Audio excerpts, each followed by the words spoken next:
What's up, my friends? Glad that you are here. Y'all, this episode's super great. If you, you just gotta, I'll get into it in a minute. Follow us, subscribe wherever you're at. Follow at MyFi Podcast on socials, and then hit subscribe wherever you're listening. And if you want, I never really asked for this, but give us a rating or review on Apple or Spotify or YouTube. Comment something. It just helps us pop up for more people. And I think, man, this season of the podcast, the guests we've always had awesome guests, but man, there's just some momentum around, I think, how creative people are connecting with the content on the podcast and what our guests are sharing now that we kind of have a different focus a little bit from the first season. And I just think it's great. So share, comment, rate, review, whatever the podcast platform that you're listening on wants you to do, just do that. That would be dope. But let's get into it.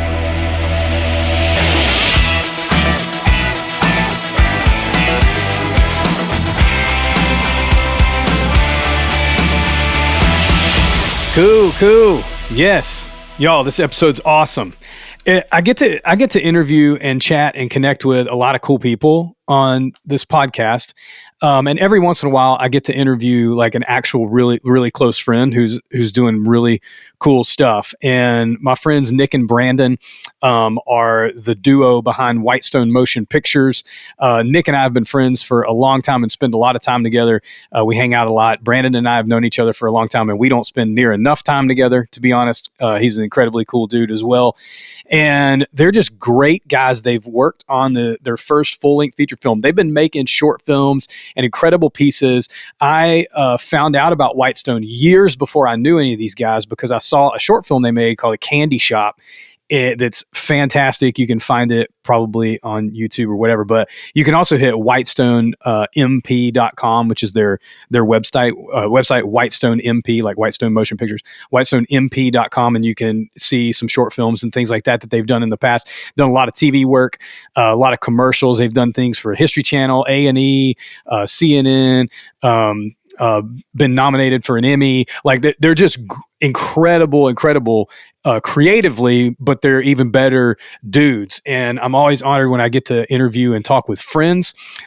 This past Saturday, at the time that we're recording this, which you'll hear it a couple weeks later on the podcast, but they just had a screening, which was also sort of a premiere, but just for cast and crew and family and stuff and friends, of the Daylong Brothers, which is their first full-length feature film, and it's fan-freaking-tastic. I tell them in the episode, my only disappointment or frustration with the whole thing is that I can't show it to people.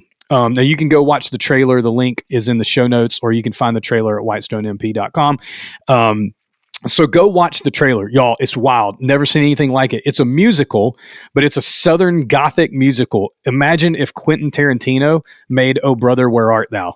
It's fantastic. So go watch the trailer, get hyped for it. It's going to be floating around the festival circuit. They're kind of taking the next steps that I completely don't understand in the film industry. But it came out just amazing. A lot of cool people, actors in the film, tons of people worked on it. We talk a lot in the episode about the filmmaking process, which is really mysterious to me. We talk about just making plans for your creative work and how plans kind of lead to the magic, behind things a little bit. Some of their heart in the film, just being overwhelmed by the whole process at times. It took them 8 years to do that. We talk about a lot of great stuff. So if you're into learning about the creative process and just being inspired, you're going to love this episode. So anyway, I can't say enough great things about them. Make sure you follow them. I'll link up their socials at Nicholas Kirk, at Brand McCormick, and at Whitestone MP. Make sure you follow them on socials. They've been posting a lot about the film and a lot about the behind the scenes of the film, the people involved in the film. Nick and Brandon just love people, man. They're just about supporting the actors and the crew and the people that they work with. And I think this is a great episode. You guys are going to enjoy this awesome conversation that I had with my friends, Brandon and Nick from Whitestone Motion Pictures. What's up, fellas? Hey. Hello. I know it's weird to start an official podcast intro with friends, we haven't been talking for 15 minutes already. Right, exactly. Hello, good morning. Yeah. Brandon, how are you, my friend? Yeah. If you're watching on YouTube, Brandon's in his PJs. Just right out the gate. Yeah, right out the gate. Just assassinate me. Well, here's the deal. Let's just break the walls down. Set the tone. Okay, we'll set the tone. Yes. Now everyone's like, oh, he's like me. Like, I forgot that we were going to be on video this morning, and I wore my PJs. Today technically is a writing day, and we wear PJs when we write. We have a rule, like if we're going to write and be creative, we have to be as comfortable as possible. So in my defense, I'm dressed appropriately for the afternoon. Yeah, but not writing. Nice. I like that. Do you got any other like writing like vibes? Like PJs are required. What else? That wasn't even official. That just turned into like, if we're going to sit here and like just lay around and just, it's either this, like show up wearing sweats and just kind of hang out, or we'll like go to the mountains. That's pretty much the two gears we have to write. You know what I mean? No one wants to sit there. Yeah. No one wants to be creative in like a suit. You know what I mean? That's true. Well, some people do, but I don't know that I trust them. Yeah, I'll perform in one, but I ain't going to sit there and come up with it. You know what I mean? Like, that ain't how that goes. Yeah. Especially not now. How are you guys feeling? Okay, so some context for listeners. I talked about this a little bit in the intro, but I just was at the premiere of the Daylong Brothers, this feature film that you guys just finished, which was unfreaking believable. My only frustration is I can't share anything with anybody but the trailer. Like I want people to see this movie so bad. I was telling friends about it last night. And so this past Saturday when we're filming this, so we're 3 or 4 days, whatever, past the premiere. How you guys feeling? Good. Little film premiere hangover, because it was such an incredible night. Got a full audience of just people that we love and people that worked on the film, friends and family, and got to show kind of the end of our hard work for many, many years. So it was kind of a thrill. It was a great night. It was awesome. Yeah, it was definitely less premiere and more just screening for the people that made it and some friends. You know, I know you were there because you cared about it. We had some other friends there that had kind of helped out in the pre-production, and it was just much more of like a safe and positive environment to kind of show the movie. And like our families hadn't seen it. So it was one of those kind of things. It was the first time watching it on a big screen with a crowd though, which was exciting. Yeah. So to hear, the laughter or the feedback and really just trying to get a good sense of like what works. And it was good. It was good. The great energy in the room. I mean, it was home team. So, Yeah, Nick and I were actually texting, and sometimes that's like more nerve wracking. Nick was texting this like that. Playing in front of 10,000 people you don't know is sometimes easier than playing in front of 10 that you do. I would pick that 100 times out of 100. I could play in front of 1 million people and only be nervous. I'm like, I just gotta make sure I hit this right thing. But like, if there's 10 people in front of you and like half of them I know, kill me. That's the worst thing in the world. Yeah, being in the theater was amazing. I was talking to Brendan. One of the actors after the film, and he, was talking about seeing something on a screen like is crazy now because you see so much just on your phone or like, seeing something like on a screen is really special. So I thought that was really amazing that you guys chose to like really show it like in, a theater and all that sort of stuff, and forget how special that is nowadays. Is that weird? I know you guys grew up in like the golden age. So I call it the golden age of like 80s, 90s film. There's just so many great movies from that era, and going to the movies and all that. Is that weird now? Like as filmmakers to know like the format's just so different? Oh, for sure. Yeah, no, I mean, it definitely, back in the day you would shoot for the big screen. That was the main exhibition mode. And now, it's laptops. So, I mean, we mix and do our stuff to laptops, knowing that most people are going to watch it on a computer screen. So it is a little different. It's cool nostalgia to think about the big screen, but it's a privilege, not something that we get to have just right out of the gate. And the real joy is just the communal aspect of it. We were talking about like. Because a lot of people were asking me about that, and I said my favorite experience in the cinema ever was in college. Was a movie theater in Boston that would play on Friday and Saturday midnight movies of like classic films. And so Raiders of the Lost Ark is my favorite film, and they were doing that. And I went there, and I remember sitting there, and it was completely sold out in the biggest theater they had. This is hundreds of people. And it starts, and it's just kind of like you heard some cheering, and I was kind of like, all right, we're gonna watch this, or are we gonna talk, kind of a thing.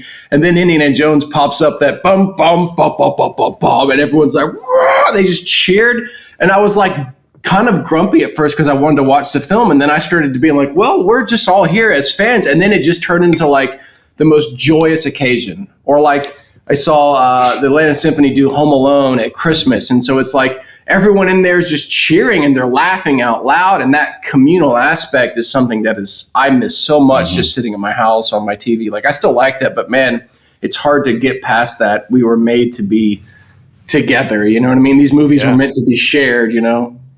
Dude, even totally. At one point, someone brought a baby to the screening, and I was like, of course they did. You know? And I'm sitting there, but it was funny. That ironically made me feel more like a filmmaker than anything It felt like a real theater, yeah. Because I was like, all right, I'm like, here's my art. Come watch my film. And like people are piling in there. And I remember seeing Nike and one of the actors with a big bucket of popcorn. I was you're going to eat during our film, like during our art that we're premiering? And then like everyone had popcorn. I was like, oh, I guess this is just a movie. It's kind of just for fun, yeah. And then like the baby starts crying and I was like, God dang it, you got to be kidding me. And like, you know what? But that's what this is. Yeah. Like every time I get too high and mighty or too serious about it, I always try to remind myself that someone is going to get up and go pee. Someone is going to be eating popcorn. They're going to get a text. Like that's just what's going to happen. And so the fact that it actually happened during that night was perfect. Yeah, kind of like it was the right thing, you know? Yeah, I love the communal part of it. I remember the first time, really, because I had never experienced that until Avengers Endgame. And I took London, my son, to see the film. I think I actually checked him out of school, like to go pro dad move. And when all the characters, spoiler alert, when all the characters at the end start reappearing, dude, I cried. Like everybody went nuts. Oh yeah. Like, oh man, and Captain America gets emotional and all that sort of stuff, and people are just screaming. And there were things I missed because people were just losing their minds. That when I watched the film later, there was dialogue. Like I didn't hear him say "Avengers Assemble" in the theater, which is like this because people were just screaming their heads off. You know, it was amazing. Funny, on my TikTok feed, I get crowd reactions. It's like one of my favorite things to watch from any movie. But just hearing a crowd go nuts, it's just a bunch of fans freaking out over something on screen, just brings me the greatest joy. So I watch those just for fun all the time. We I gotta find that. We saw. I'll send you one. It was Star Wars. It was one of the Star Wars prequels. It might be episode 3. Like we were friends by that point. We went to see it together, and it was like a midnight screening, so we went to go see it. And it was the first time I had seen one of those, like on opening night.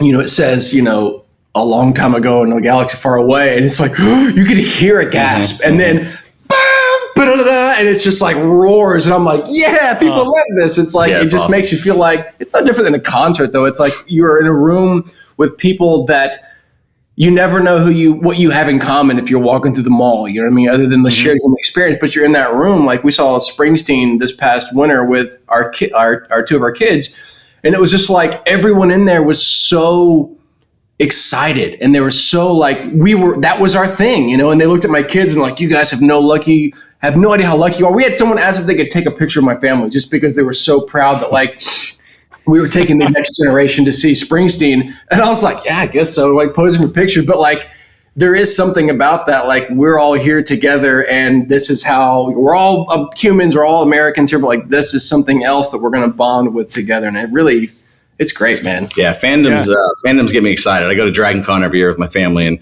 just seeing everybody nerd out over just all the different kind of pieces of media and content, it thrills me. Because I look at it and I'm like, man, I want some of my art to be in this ethos. I want people to be just as excited about my stuff someday. And so like to see the rabid fandom, it just kind of brings me joy. And I love the different tiers too. Like at a concert, you know, you'll see the people that play, you know, which is you and me, like, what's on that pedal board? Yeah.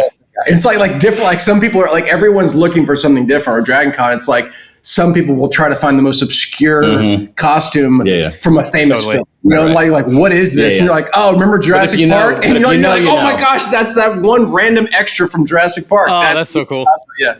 But if you know, and it brings you together, which is like that obscurity brings you together. Which is fun. To make something that people care about and bring into their lives is, I mean, why else do you do it? Yeah, you got to do it for yourself, I guess, because you want to do it. But man, to know that what you've made has done something. We did a film forever ago, and there was a love song in it, and I mean, countless people have sang that at their wedding, and there's all these videos, and like, it's so moving. I'll go check like once a year. I'll Google that song and just see if someone's put it in their wedding. And it's just like, yeah, it's like arguably the biggest day of their entire lives. And I got to somehow be a part of it. And it's just, it's wild. That's cool. One of the things I love about that too, like you describing Springsteen, even being at the Daylong Brothers premiere, people it's so rare that people come into a room and everybody is just so for this one thing that's going on that everybody forgets about all the things that we maybe disagree about for a minute. Mm-hmm. And like, there's this like human sort of bond. I don't know anything else besides, I mean, I'm probably just not thinking, but off the top of my head, I don't know anything else besides like creative environments that do that. Maybe sports teams, maybe, but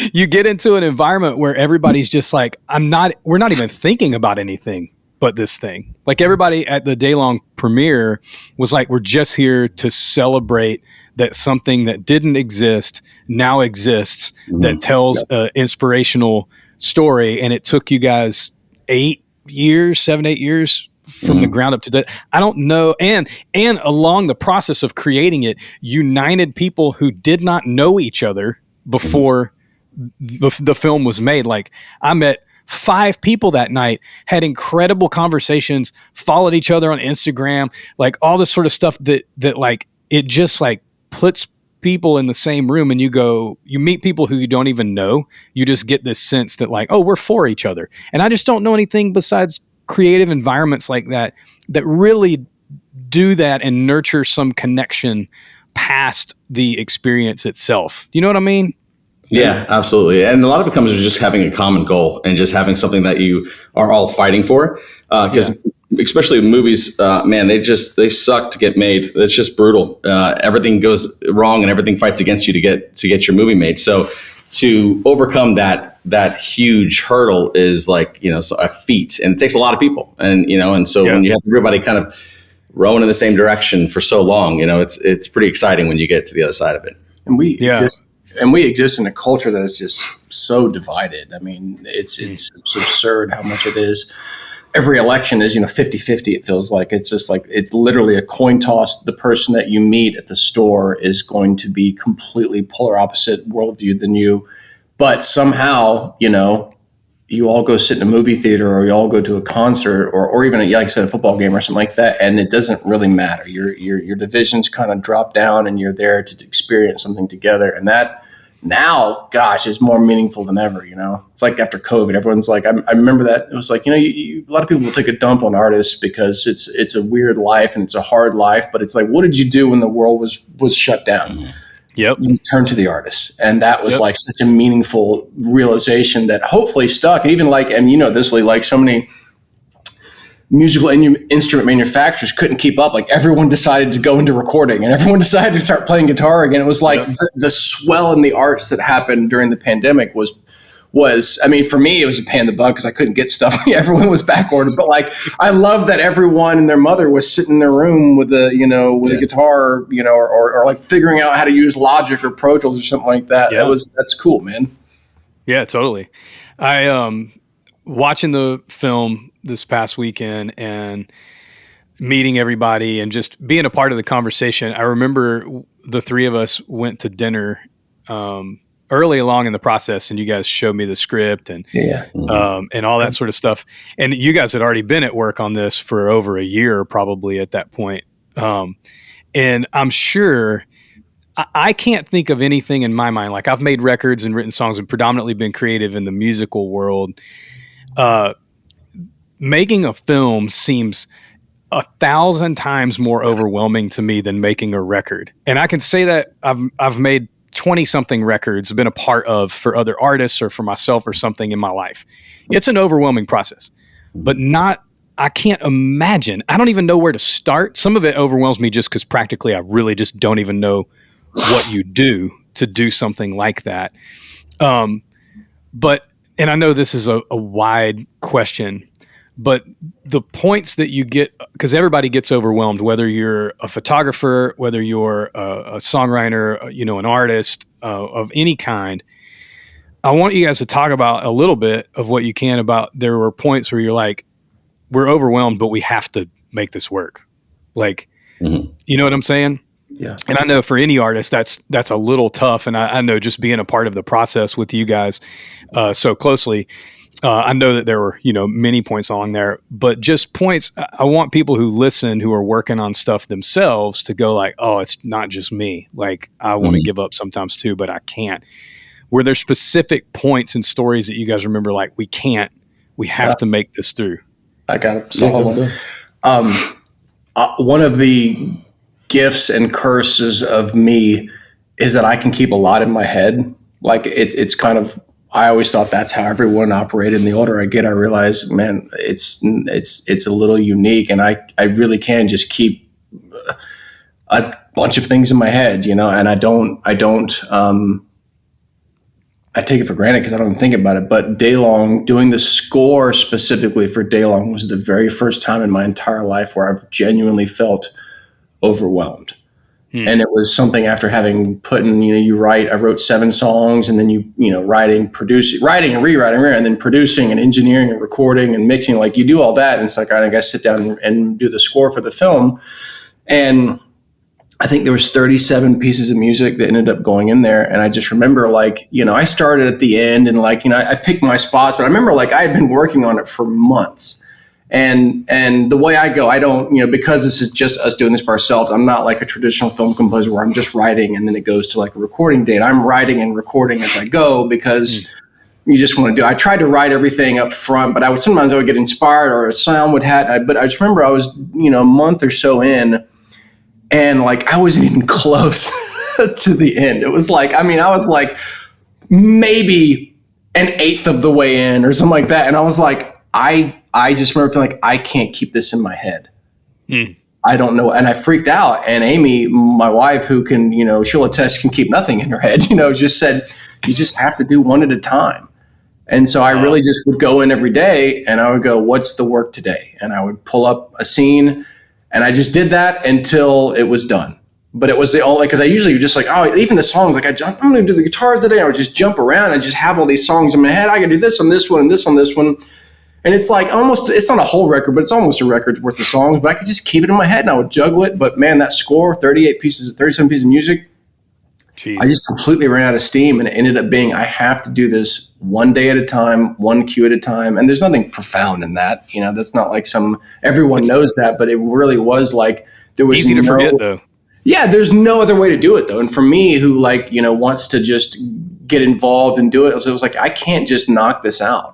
I have to come in like a real job every single day and do this. And then I have to go home on the weekends. There is no, I can't just stay up till 2 a.m. every day. It's not going to move the needle. I'll just get burned out. You can do that at the very end of something, you know what I mean? As you're rushing to the finish line. But this, as we learned, feature films are a marathon. They are not a sprint. And I am not really geared for marathons. We're much more sprinters. And so to having to adjust our entire worldview, literally, but specifically our workflow to be a marathon runner than a sprinter was not something I was really prepared for, Yeah, and there's a lot of spots along the process where you get to a spot where whether it's a script problem or a production problem, post-production problem, and you just look at it and you go, there's no way we can solve this. This is it. This is the one that's going to kill us. And you have your moment of freak out and you go, this is impossible. And then you just go, all right, well, how are we going to do it then? We just have to do it. There's no option to not. So we have to either through sheer stubborn will, or get creative with it and try to attack problems from a different angle. But there's constantly these checkpoints where it feels like this is impossible. This is the one. This problem is going to shut us down. And so you just, as long as you keep going at it, we got to get through every one of those, Yeah, it's Charlie Mackesy, that I love the artist, Charlie Mackesy, who does The Boy, the Fox, and the Mole. He just says, I can't see the way forward. And again, artists, man, I could pontificate about the simplicity of his art, but he really does take the most complex things and make it for children. But it is so profound. I found one in my house. It was I can't see the way forward. And he says, can you see your next step?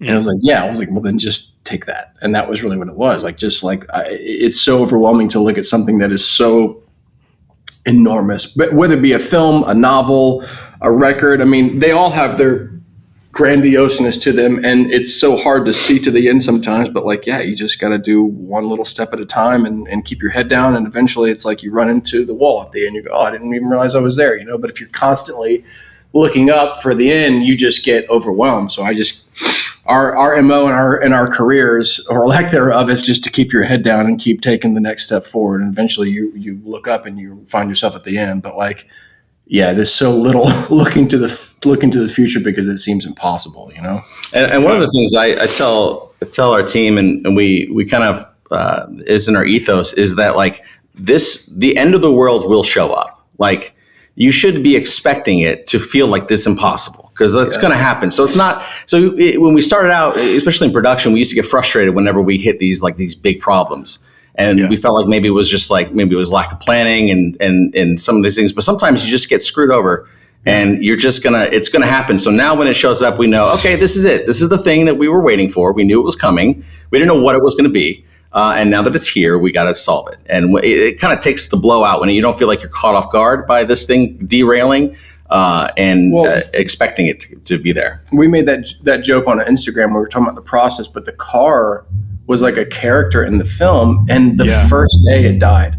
Like the first day. And I remember thinking, like, we've got some friends in other projects that are having some issues right now, and it's just like, you have to be so buttoned up that when a central thing breaks, it doesn't shut you down. I mean, I'm talking like this derailed our entire shoot to the point where, like, Brandon's joke is like, if you see the car moving in our film, 99% chance it was shot a year later.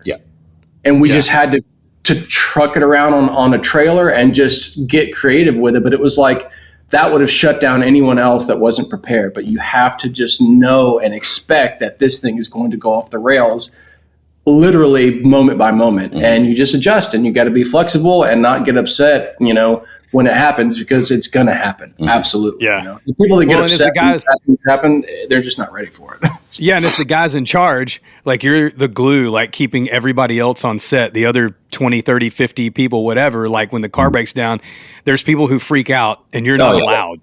You're not allowed. You have to go, hey, we got this. It's going to be okay. On the inside, you're going, oh my God, this is going to be the end of my career. Like, the end of the world. That's so much for this one. There was one scene I remember Nick and I talked about because it was like a year later. You guys had to wait, and people don't think about this. My wife brings this up a lot because she remembers it too, and she was at the premiere and saw it, and she was like, oh, was that scene? You guys had to wait like a year to shoot like a certain type of scene because the leaves on the trees had to be like a certain color or whatever. And I'm like, the insanity of like, we're waiting on nature to like run its course. So because if you know, like North Georgia, it's beautiful for, about 8 or 10 days. It's really beautiful. And then the leaves fall off the trees, and it just happens really fast. And anyway, I can't even comprehend that, but that story just sticks out to me all the time. Was that just nuts? Yeah, it's just how it's done. I mean, there's just, once those leaves are gone, it looks like a wasteland. So it won't match to the other shots we have. So there's just no other option. You got to wait until the leaves are back. Yeah, we had no money and no time. And so we shot for 20 days, but we said, every day it was like, if there's a shot that doesn't have our leads in it, punt. Every single thing we could punt till later, because we had probably 50 people on set, and then when we did our pickups a year later, there was maybe 3 or 4, and sometimes just one. Brandon got himself, you know what I mean? Like, but and so like when we wrapped at the end or at the mid-November, I was like, well, we got to wait now for the leaves to come back out to kind of get these inserts, and you just wait. And then, of course, COVID hit and derailed us even more. But it was like, if it doesn't look right, you just don't shoot, And that is maddening when you don't have the time when time is not your luxury and you just have to wait. Jeez Louise. The big productions just do it digital. They just put digital leaves on the trees and move on. That's not our option. I feel you. One day, that'd be great. Maybe, but yeah. That was awesome. I want to know, just because I don't know, and I think movie making is so mysterious to me. I know that there's a process, like as a creative person myself, but because that's not my creative discipline, it's like really interesting and mysterious to me. But just talk a little bit about like the practical process, because I don't even know. I read the script early on, but like I don't know what you have to organize this in a way that you can like get people there and like shoot it. Like, do you storyboard it and then you like schedule it? Like, I just want to know like a little bit of the practicality of it. Yeah, that's a lot of it. So from the script, it breaks down into like a production document. So when you look at your script, you can break it down into scenes and shots. I make a shot list, do some storyboards, and then Alex, our AD, Alex Watson, he sits down and he schedules it all out. He tells me how much time I have for each shot. And same thing with all the teams. We bring in so many teams for costume, makeup, hair and makeup, stunts, lighting. I mean, there's just a million people that have to contribute to all be in sync at the same time to make this thing work. It's organization on an absurd scale. Yeah. It's militant. I do it all the time. It literally is. I mean, like I liken it to like the moon landing. I know that seems absurd, but it's that level of granularity. It's like, what is our schedule? Where are we today? And then we have a set. It's like, but what movie day is this too? So it's like, here's where we are on Monday the X, but where is it in the film? And then changes throughout the day. So it's like wardrobe has to have everything there so that, the first half of the day is for the actors, their third day of production, but it's actually, day 10 in the movie. So we got to get this look out. And so we have you have many different costumes for the end of the film. We got to bring this out today and different makeup looks, and you have to decide all this stuff, the week prior, so that when you get there, like Amber, our makeup, she's like, well, how bloody are they going to be after this scene? We don't shoot this scene first. We're out of sequence. So when we see them the very first day, we shot a scene that was like them after a big battle, and they come up and they're covered in blood and dirt and stuff. And then we didn't shoot that scene that's making them look that way until the very end. And so it's like you have to establish how that's going to look before you even do it. But you got to know they're going to run in together shot for shot, and there should be the audience can't be taken out because something's different, Well, what's the mindset behind doing it that way? Why wouldn't you just shoot like that whole scene? You can shoot by location, so it's money. So if something something in the beginning of the movie and then the end of the movie takes place at the same location, we're not going to come back, so we're going to shoot them both the same day. Sometimes your actors are here for a certain amount of time, so we're going to shoot all of your actor for a week, and then they're gone, and then you need to go back and reshoot stuff. It really depends on so many different factors. Yeah, locations and cast. I mean, everything comes down to money, to be honest, because if you have all the money you can stand, then you can do whatever you want. But even the biggest films are on, like you said, the Avengers. I mean, there's few films that get a budget that big, but they're still on a tight schedule.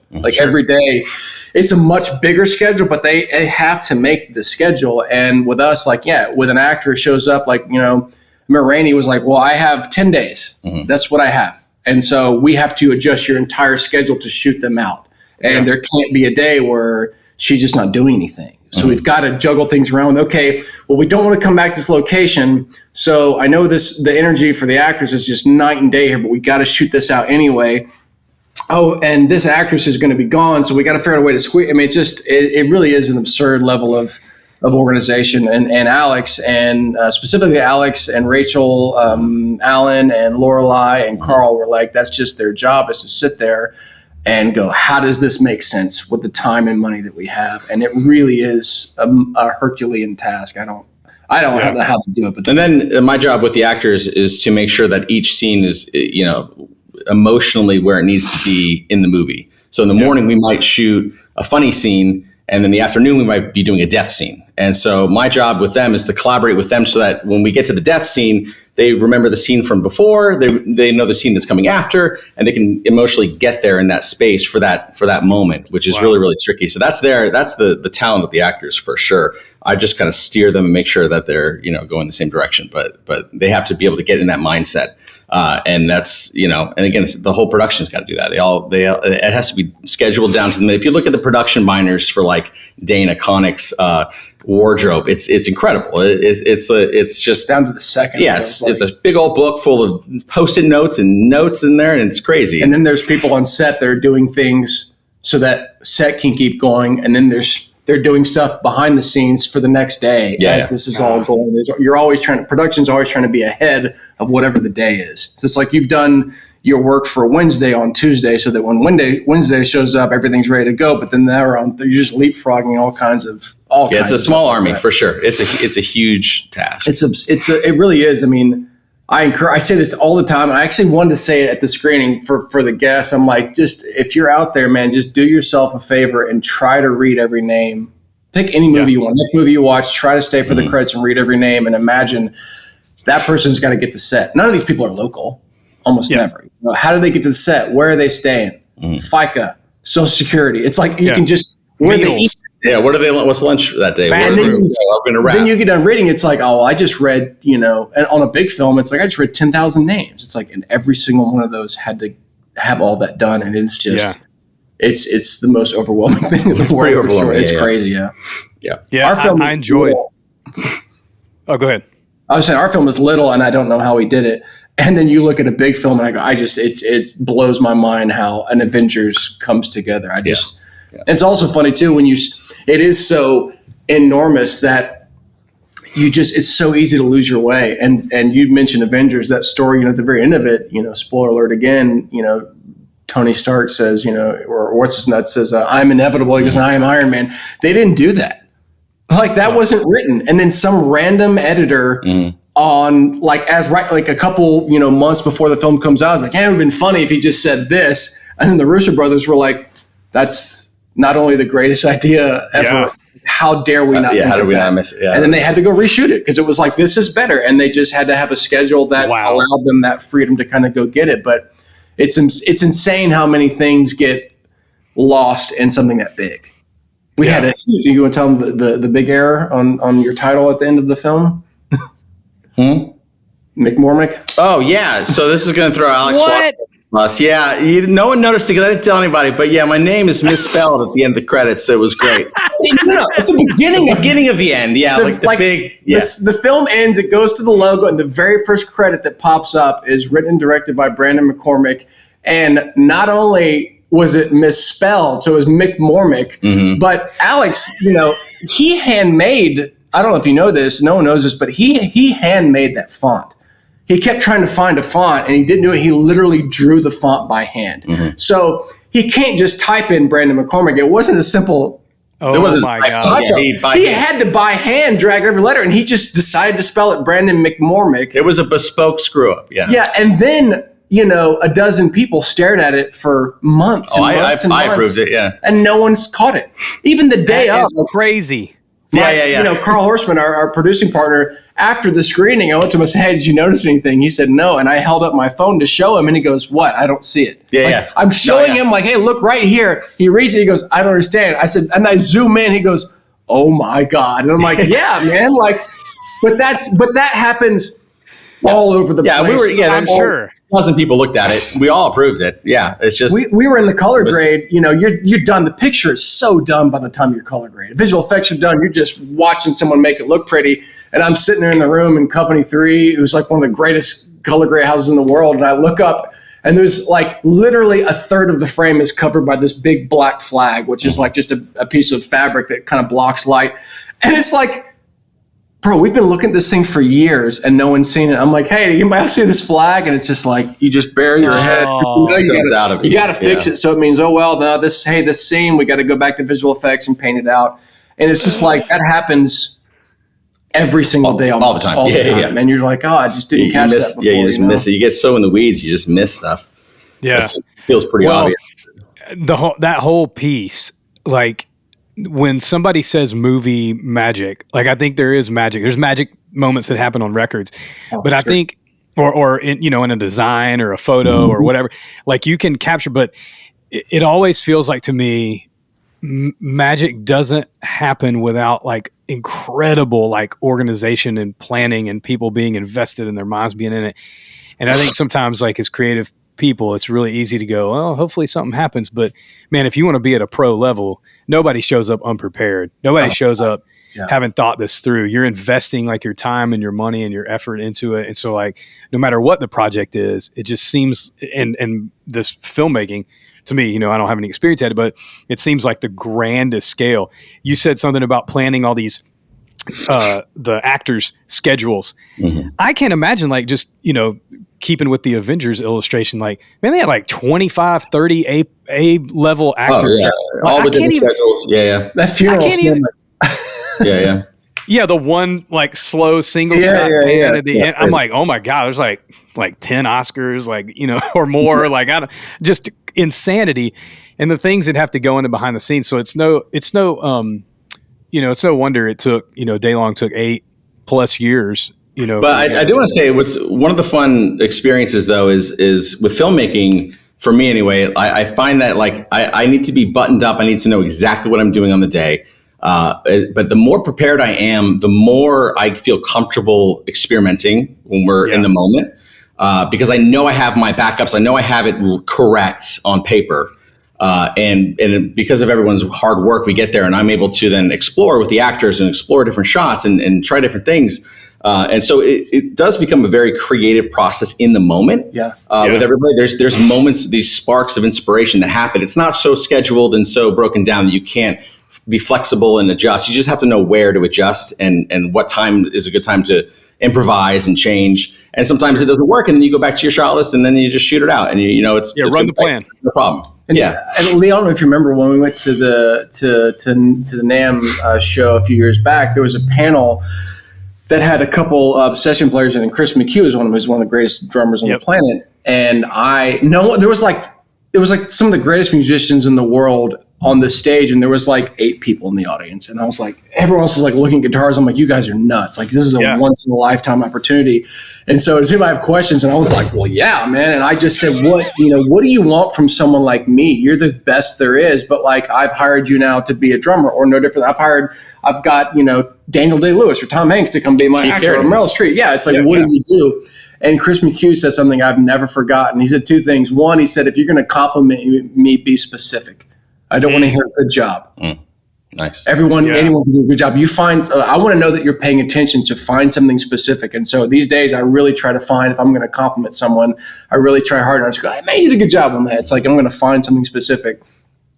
But the real takeaway, he said, is you have to be so buttoned up, so prepared that you walk in there and you can communicate to me exactly what it is you want, succinctly, quickly, beautifully, so I know whatever it is, and it's got to be just so buttoned up and perfect. He's like, and then you got to make space for me to be me, because that's why you hired me. Anyone can play what you just did. And I think about that all the time. Like when the actors came in and sang, it was like, my job is to have a table stakes where it's like, man, I know every single thing. And if they just come in and these guys aren't prepared and they just do what I have laid out, this will work. And that is my job on the front end, to just kill myself to make sure that whatever this is. But the goal is, if I can do that, now you come in and that's our floor.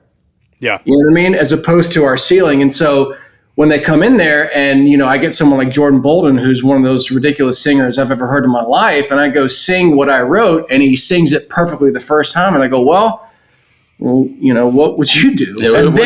And then he adds stuff that I never would have thought. It's so much better. And that's what he does, as opposed to Brendan, who's, way less experience in the studio and way more experience on set. So when he came in, it was like, all right, he would be the first one to tell you he's not known as a singer. He can sing and he's a wonderful singer, but he's clearly more of an actor. So I'm getting with him going, okay, let's make sure that we get this nailing it. And so he's not coming to the table with like massive amounts of improv on the songs. Sure. He's really getting his character right. But then he gets on set and Brendan's got a trillion ideas, because that's more of his more wheelhouse. You know what I mean? But it really is being prepared and then leaving room for that artist to show up and do the thing that only they can do, because that's why you hire them. You don't want to hire Jim Carrey and then go, hey, I need you to stick to the script, Jim. You want Jim to be Jim and do a million things and go, thank God he was here, because this is so much better than whatever I had. Exactly. Yeah, that's great, dude. I want to know. I usually ask like musicians, or even sometimes if have like graphic designers or photographers or whatever on the show, what their favorite records are. But I feel like that's a dumb question for you guys. I mean, not that you don't have favorite records. Nick and I have had thousands of conversations about that. But I want to know what your 2 favorite movies are. Nick let the cat out of the bag on one of his earlier Raiders of the Lost Ark. But I want to know like 2 or 3 and why. All right. I'll give you the one that impacted me the most.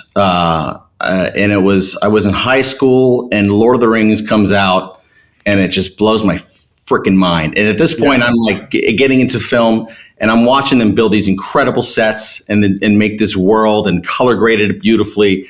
And it's not that I'm necessarily super into fantasy, but it's really the filmmaking feat that these guys did in the first Lord of the Rings trilogy is incredible. And then Peter Jackson goes and he makes a behind the scenes that's like 10 hours long. And so I get to watch the behind the scenes, and the dude's like barefoot in PJ pants walking around going, I don't know what I'm doing, but we're going to figure it out. We're going to wing it. And I'm like, oh, I can do that. Like, he's just kind of winging it, you know? Yeah. And that's what we did forever. Yeah. And we're like, oh, okay, we're in good company. So that, I'd say the first Lord of the Rings, and I grew up with Star Wars. So, I mean, I'm definitely a Star Wars nerd as well. Sure. But yeah, that one set me off on my career. So like, I want to do that. It was the first time I was like, I want to do exactly that. What they're doing, that's what I'm in for.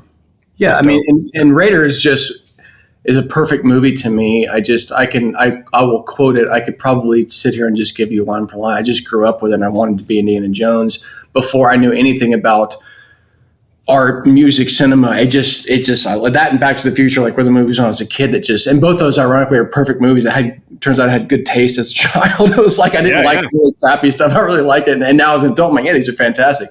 But like, I remember like when I started getting into filmmaking with Brandon, and he was the one that was like, hey, do you think you could ever be a film composer? And it was like, no, John Williams is a film composer. You can't even mention us in the same paragraph. Like, it's not going to be something to do. But then you start watching, different kinds of films, and you see that there's other things out there than E.T., and you're like, oh, there's all kinds of cinema out there that can make things meaningful to you. And I don't have I wish I had like the one, but I do remember watching the Alfred Hitchcock film Psycho, and I have it, I have the score right here if you can see it. Yeah. Because it was like, you have the greatest, arguably the greatest, if not one of the greatest directors of all time, and one of the arguably greatest director composer relationships with Bernard Herrmann. You have a few of those, Spielberg and Williams, or P.T. Anderson and what's his name from Radiohead? Johnny Greenwood. Yeah. Like, you have these relationships, And I remember watching that film, and the whole thing is in black and white, but it was after films had moved to color. But he believed in the film, and the studio didn't want to give him money because they just thought it was not going to be a big thing. He said, well, I'll do it in black and white. Oh, fine. I have enough money. It's cheaper, now. Yeah. It's cheaper.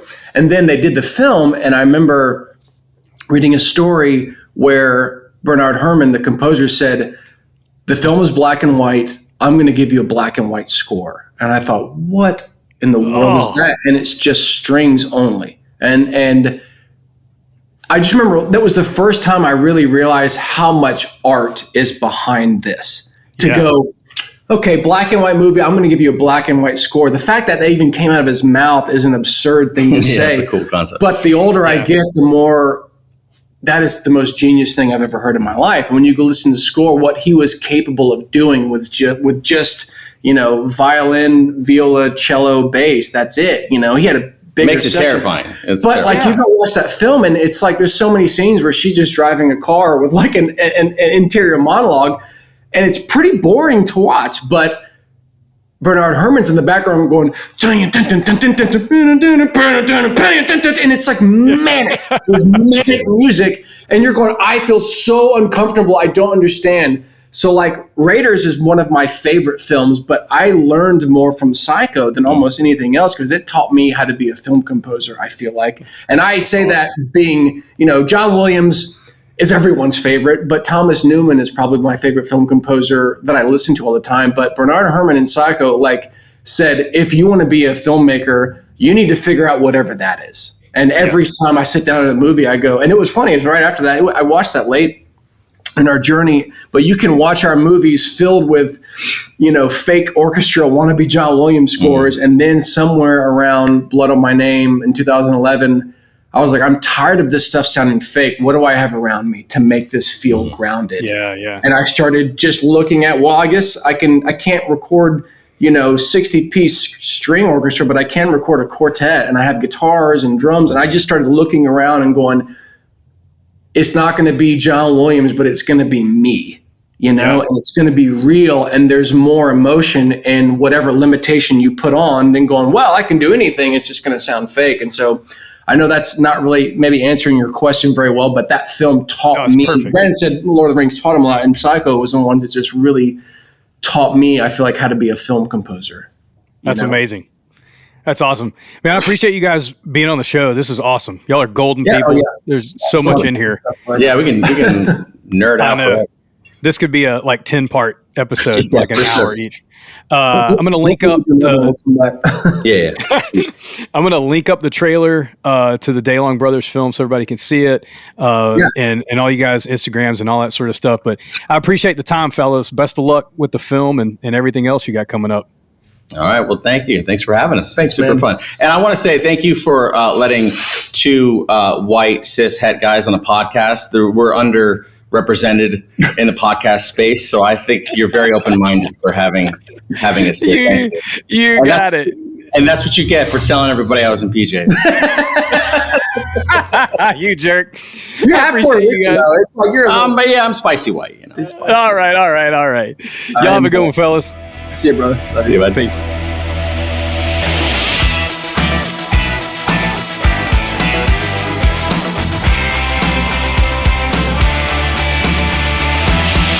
Y'all, was that not gold or what?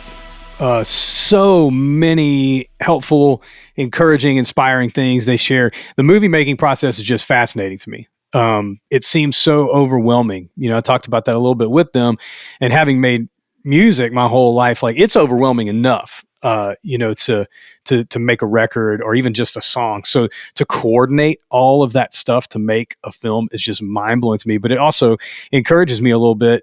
And I want to get my mind a little bit more around the projects that I'm working on personally. I'm making a record in January, February, kind of a solo record, and I'm writing for it now. I've been writing for it for a couple of months. I got to demo everything in December, and I have a plan, but just the conversation with Nick and Brandon today makes me want to really get in the nitty gritty of really setting out things really clearly, so I know the steps I have to take each and every week and day to make sure I have those moments like Brandon was talking about. If you have a plan, then you have the margin to go, hey, well, let's try some things. And I think that's super exciting as a creative person to know, hey, we have a plan, but if we leave some margin, plan really well, leave some space in there to just go, hey, what if we tried this? That's super exciting to me. So hope it is to you too. Hope that was a really encouraging, fun episode. Go watch the trailer. It's in the show notes. Follow Nick and Brandon on Instagram. Brandon's a little bit more active on Twitter. Not Twitter, on TikTok.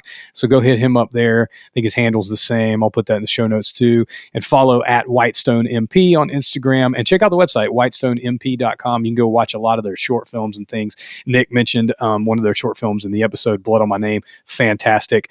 As well. I mentioned Candy Shop in the intro. Fantastic short film as well. They've done a lot of great stuff that you can watch on their website. So go check that out.